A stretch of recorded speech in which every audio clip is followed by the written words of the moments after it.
the river's quiet benediction. By the dawn's awakening, the first light of dawn broke gently over the water, slipping through the bruised clouds like a whispered reassurance. The rain, which had raged with wild abandon throughout the night, had receded into a memory, leaving the river swollen yet serene. Its surface mirrored the sky, painting brushstrokes of soft oranges and pinks upon the gentle ripples. Among the remnants of the storm's fury, a lone child emerged, his small frame dwarfed by the vastness of the world around him.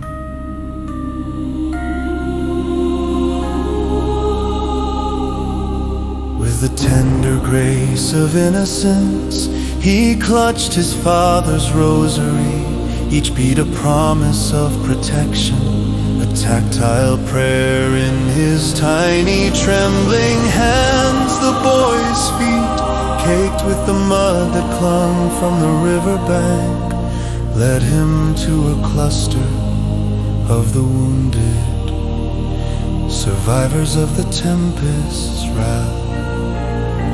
Some lay still and quiet, dreaming or else yearning in their quietude for the morning light to bring relief.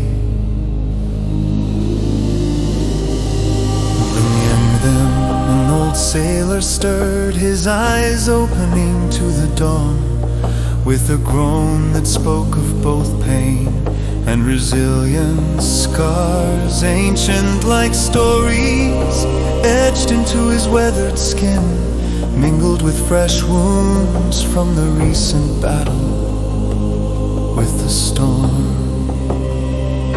The boy approached him, humming a hymn that seemed to weave itself through the tranquil air, casting a net of calm over the chaotic tableau. Others began to stir, those awaiting the morning's benediction, drawn to the boy's quiet melody. The hymn rose with each breath, carrying within its notes the warmth of hope and the certainty of renewal. It was an old tune, one that the boy remembered from the soft cradle of his mother's arms, her voice a beacon against the darkness of night. Now it belonged to him, a thread of continuity binding him to a time before the storm. As he sang, the child's vision seemed to blur and refocus, the edges of reality shifting like the first dream upon waking. For a heartbeat the world held its breath, and the river behind him shimmered with another worldly light. Within it, a vision unfurled, a figure neither fully seen nor entirely unseen, reached forth from the shimmering depths, presence both comforting and formidable. The boy faltered in his hymn, the rosary beads clinging to his fingers with the weight of their sacredness.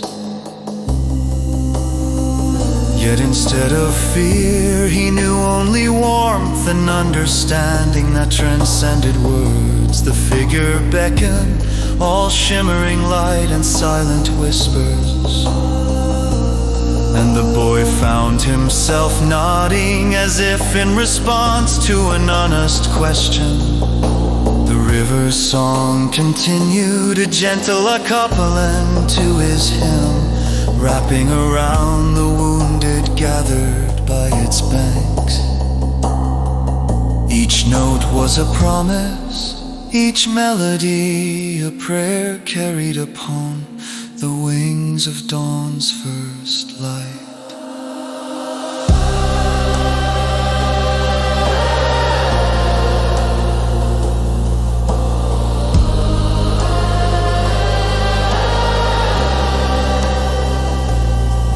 As the sun ascended, its golden rays warmed the earth, chasing away the chill of the night.